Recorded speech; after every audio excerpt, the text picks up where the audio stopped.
Bom dia a todos. No nosso seminário a gente vai apresentar o livro What is This Thing Called Science? Do Alan Francis Chalmers. O grupo é composto por eu, Eric Moser, e pelo Guilherme Pivetti.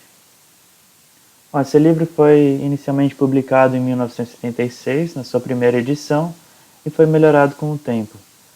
Se tornou uma referência do Alan Chalmers e também foi traduzido em mais de 15 idiomas. Ele se tornou uma introdução clássica ao método científico, tanto para a iniciação dos estudos, quanto para estudos avançados.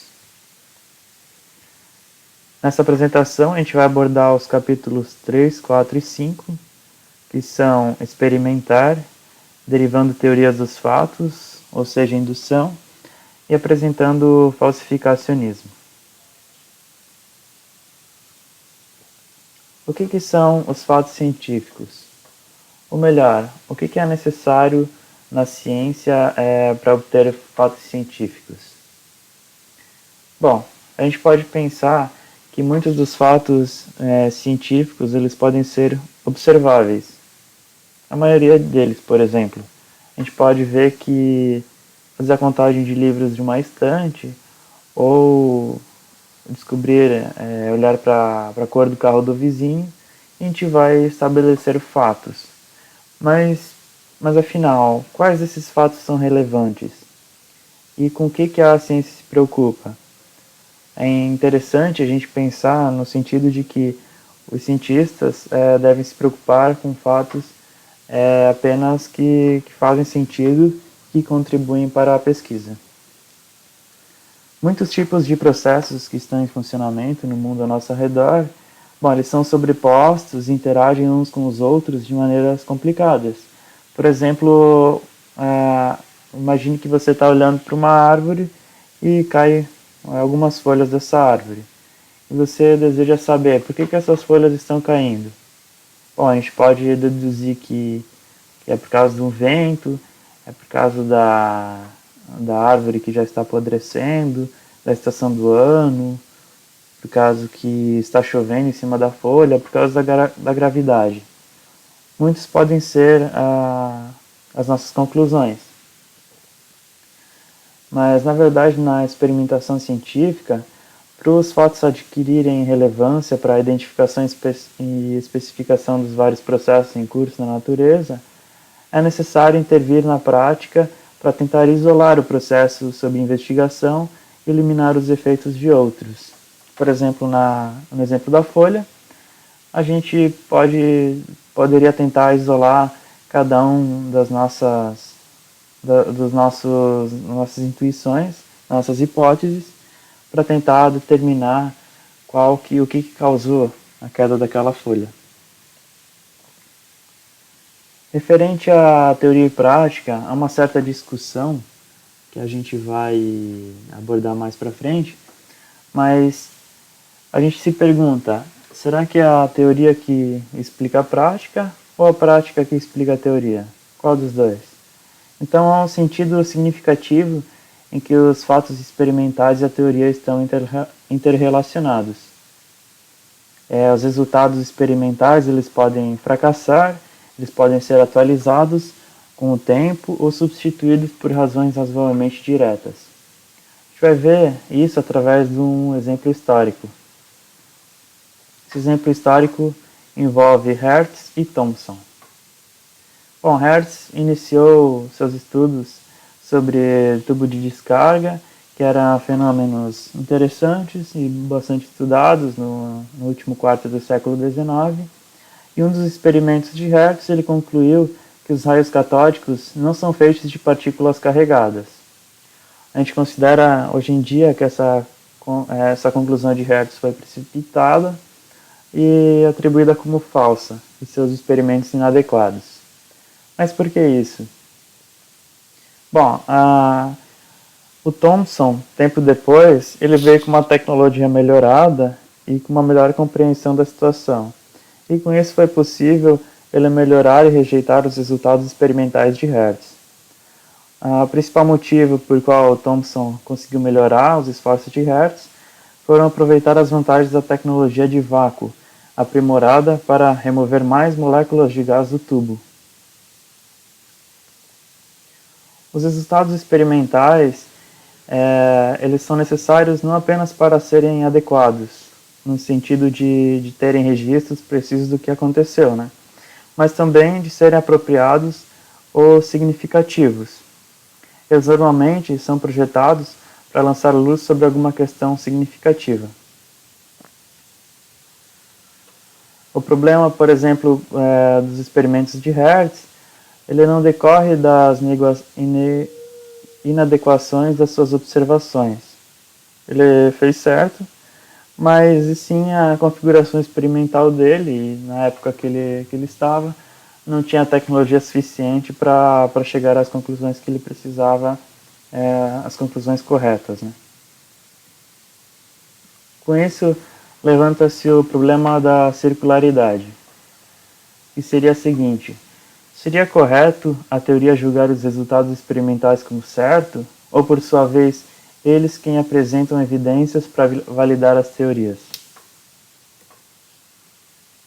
Bom, todos os experimentos eles presumirão a verdade de algumas teorias para ajudar a julgar que a configuração é adequada e os instrumentos estão lendo o que devem ler. Mas essas teorias pressupostas não precisam ser idênticas à teoria sob teste. Ou seja, a gente precisa partir de alguma teoria para julgar a configuração e a disposição dos nossos instrumentos para fazer as nossas experiências. Mas elas não precisam ser idênticas à teoria que a gente está testando e também nem devem ser, nem deveriam ser.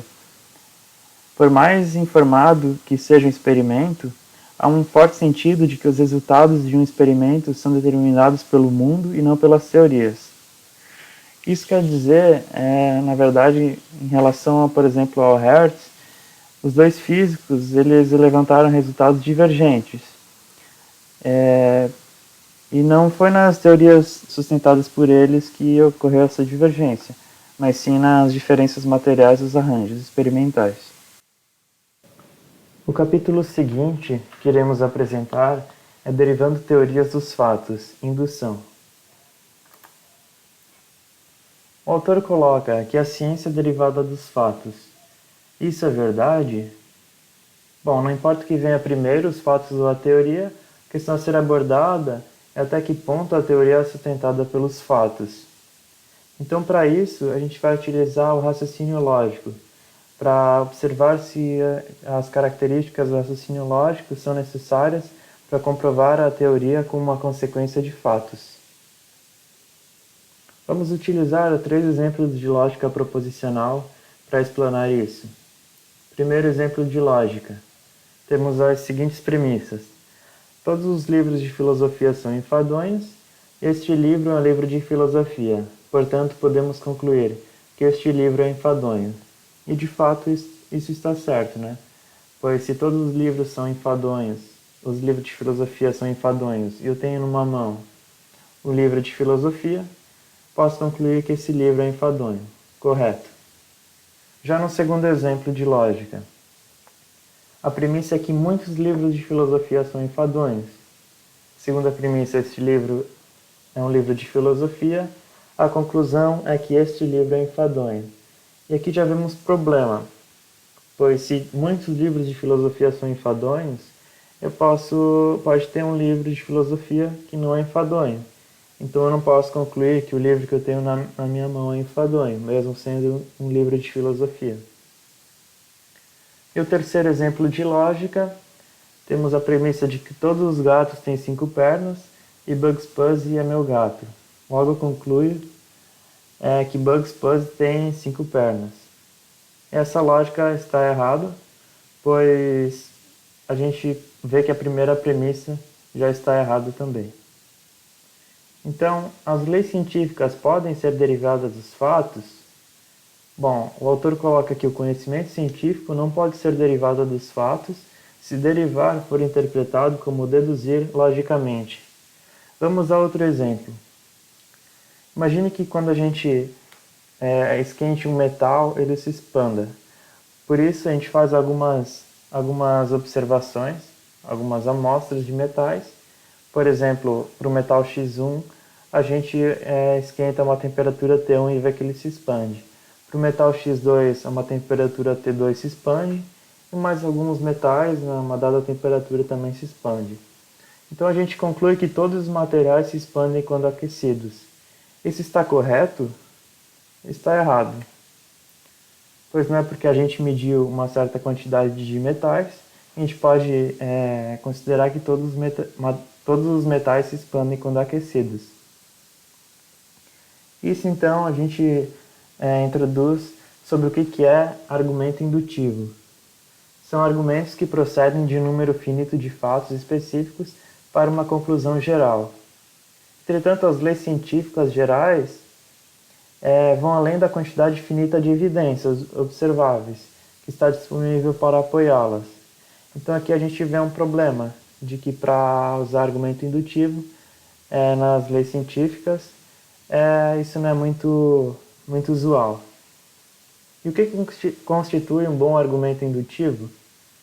Primeiro, o número de observações que formam a base de uma generalização deve ser grande. Segundo, as observações devem ser respeitadas sobre uma ampla variedade de condições. E terceiro, nenhuma declaração de observação aceita deve entrar em conflito com a lei derivada. Para o nosso exemplo dos metais, a primeira característica, a gente teria que fazer um número muito grande de testes com temperaturas em metais para formar uma base de dados grande.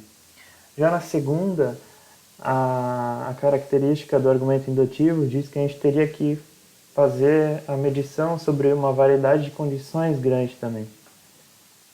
E a terceira diz que a gente não poderia encontrar nenhum metal que não se expande com o aumento da temperatura. E a gente vê que isso acarreta em problemas, né? Pois na condição 1, por exemplo, qual é o número de observações que a gente precisaria? É o problema da imprecisão do grande. Seriam 100 mil ou mais observações necessárias. A condição 2 também tem problemas, por exemplo, na variação das circunstâncias sobre as quais o metal deve ser aquecido. A gente precisaria variar o tipo de metal, a pressão do local, a hora do dia. Quais tipos de variação a gente precisaria ter para provar? E a terceira condição também é problemática, pois pouco conhecimento científico sobreviveria à demanda de que não houvesse exceções conhecidas. E a gente precisaria então trabalhar com exceções. A gente conclui que o argumento indutivo não é muito aconselhado para usar para validação científica. Bom, finalmente chegamos à parte do falsificacionismo. Karl Popper era um dos maiores defensores do uso do falsificacionismo como uma forma de promover o avanço da ciência. Ele percebia que diversas das teorias que percorriam o mundo em sua época, como as de Marx e de Freud, elas eram muito flexíveis, o que impedia de serem facilmente consideradas falsas. Ou seja, não existe um evento que, ao ser detectado, mostraria que essas teorias são inválidas, né? Em contrapartida, ele percebia que outras teorias, como a teoria da relatividade, podiam ser facilmente invalidadas na ocorrência de um evento específico. Por exemplo, então, dentro do caso da teoria da relatividade, foram propostos alguns experimentos, como um experimento proposto por Eddington, em que durante a existência de um eclipse, ele verificou que a luz de uma outra estrela ao passar próximo do Sol, ela realmente era desviada dele, assim como que é uma consequência da teoria da relatividade, né? E então nesse caso o resultado foi a favor do proposto por Einstein, seria favorável, né? Entretanto, caso esse resultado não fosse detectado o desvio da luz, automaticamente estaria invalidando caso a luz não fosse desviada, né? Automaticamente a teoria estaria equivocada, né? Então, é assim que o falsificacionismo funciona. indo atrás de buscar, de comprovar, de tentar provar que a teoria está falsa, e ao invés de ficar tentando demonstrar que ela é verdadeira, busca sempre mostrar que elas são falsas, né? Bom, como visto no capítulo anterior, a partir da dedução é impossível chegar a uma lei ou uma teoria universal, né? Isso é possível chegar a partir do falsificacionismo. Então, esse é o grande ponto a favor do uso do falsificacionismo na ciência, né? Então, um dos exemplos em que a gente pode ver isso, a gente chegar a uma conclusão universal, seria a partir da premissa: um corvo que não era preto estava no local X no horário T. A partir dessa premissa, é possível chegar à conclusão de que nem todo corvo é preto. Que seria, então,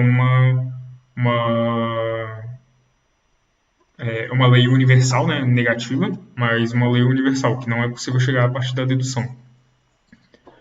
Bom, para o uso do falsificacionismo na ciência, são definidos conjuntos de hipóteses que descrevem o comportamento do universo, mas é importante observar que essas hipóteses elas sempre devem ser negáveis, ou seja, deve sempre existir um evento ou um estado, né, em que a sua ocorrência automaticamente comprove que a hipótese está errada. Então, aqui nós temos alguns exemplos possíveis. Por exemplo, a hipótese nunca chove às quartas-feiras. Se fosse detectada uma chuva numa quarta-feira, automaticamente essa hipótese é inválida. Ela seria invalidada, né? Seria falsa. Todas as substâncias se expandem quando aquecidas. Caso alguma substância seja aquecida e ela não se expanda, automaticamente essa hipótese está incorreta. Objetos pesados, como um tijolo, quando liberados perto da superfície da Terra, caem diretamente para baixo se não forem impedidos. Essa frase também seria permitida dentro do falsificacionismo, né? Porque se em alguma hipótese fosse observado que ao soltar o tijolo ele subisse, automaticamente a hipótese seria incorreta, né? Por mais que isso até hoje não tenha acontecido, se vier a acontecer, ela invalidaria a questão. E aqui nós temos dois exemplos que são frases que não poderiam ser usadas dentro do falsificacionismo, que ou está chovendo ou não está chovendo, porque essa frase não é possível de ser negada, sempre ela será verdadeira. E, por exemplo, todos os pontos numa curva euclidiana estão à mesma distância do centro.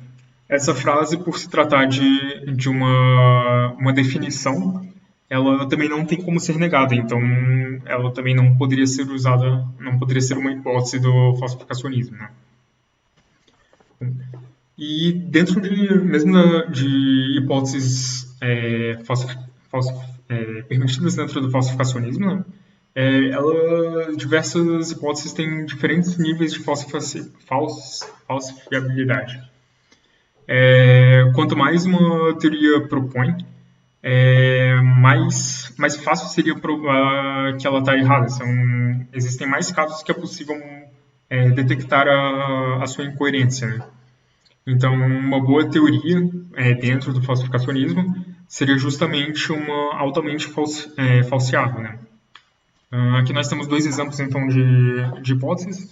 A primeira Marte se move numa elipse ao redor do Sol, e a segunda, todos os planetas se movem numa elipse ao redor do Sol. Dentre essas frases, nós podemos considerar a segunda mais falseável, então, ou seja, com maior nível de falseabilidade, justamente porque é mais fácil, existem mais formas de provar que ela está errada, por exemplo. Então, se eu observar um planeta, qualquer planeta que não seja Marte, automaticamente a segunda estaria incorreta, né? Nós também, então, em relação a esses níveis de falsificabilidade, nós podemos considerar, por exemplo, que para descrever o funcionamento do sistema solar, né, as teorias do sistema solar de Newton e de Kepler, Como as teorias de Newton trazem muito mais correlações, isso traz muito mais oportunidades, né, da sua teoria ser negada. E como essas teorias de Newton, então, sobreviveram um longo período até hoje, né, é, tentando ser provadas falsas e é, continua válida, apesar de ser ter mais oportunidades de ser falseabilidade do que a de Kepler, nós podemos, de certa forma, considerar a sua teoria num maior nível, né, de falsificabilidade. Bom, e, finalmente, em relação ao falseabilidade e progresso, a partir do falciacionismo, não é possível dizer especificamente que uma hipótese é verdadeira, e sim que ela é mais consistente que a anterior. Isso porque nós não estamos, a partir do falciacionismo, não se busca provar a verdadeira, que a teoria está correta, né? Busca justamente só provar que elas estão erradas. E, no caso, mostrar que, ao descobrir que uma teoria é falsa, isso não é necessariamente algo ruim para o progresso da ciência, da ciência em geral, né? Porque a partir dela é possível criar mais hipóteses e que estarão um pouquinho mais próximo da realidade do universo, né? Então, para o funcionamento do avanço da ciência, né? Primeiro, como é que funciona dentro do falsificacionismo, é escolhido percebido um problema. A partir desse problema são geradas diversas hipóteses, mantendo a característica delas serem falseáveis, né? E essas hipóteses então passam por cada vez mais críticas e testes, e quando elas são aprovadas, são validadas, não conseguem ser provadas falsas, elas passam por mais testes mais rigorosos, cada vez mais rigorosos, e uma vez que são eliminadas, são gerados novos problemas e assim por diante, né? Bom, aqui nós temos então só um caso para ilustrar esse processo do avanço dentro do falsificacionismo. Seria o caso então de como os morcegos fazem para se movimentar, né? Então, o problema. Observa-se que os morcegos têm olhos pequenos, fracos, mas eles voam bem, mesmo perto do escuro, né? Mesmo no escuro, né? E então uma das hipóteses levantadas a visão deles tem alguma característica específica que faz enxergar bem no escuro, apesar dos olhos fracos. Então é proposto um primeiro teste em que se tem um grupo de morcegos normais e outros vendados, desculpa. E observa-se que os dois grupos não apresentam grandes diferenças entre eles. Então, a partir disso, se faz uma nova conjectura, que seria que talvez tenha algo relacionado à audição que os ajuda a identificar os obstáculos. Então, se promove um novo teste, que seria morcegos normais, e outros morcegos, um grupo de morcegos com ouvidos obstruídos. Observa-se que eles